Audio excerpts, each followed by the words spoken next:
खेलो हमके कुपातर जैसा गति से कतल हो जाते हैं गोलियां होता मातर जैसा अभिले में कल नहीं लोलियां होता मातर जैसा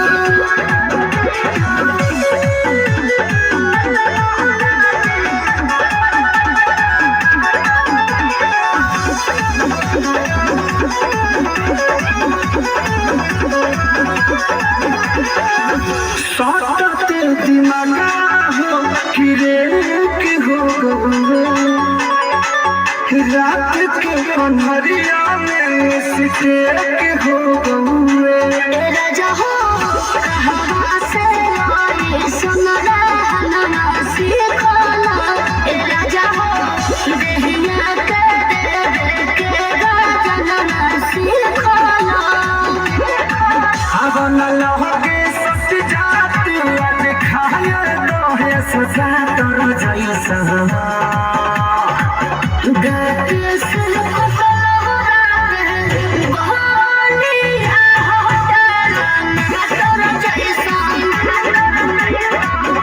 अभिले में कल नहीं लोलियां होता मातर जैसा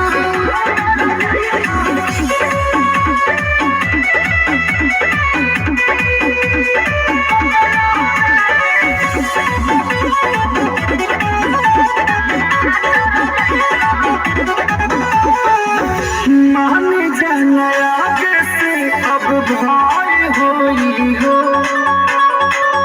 हमारा पता हरे दी जाए होई हो राजा हो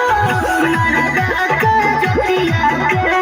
बतिया न छूटे राजा हो मीठी मीठी बतिया कहे गलतिया न छूटे साथ बहरा हमारे बिसलेरी के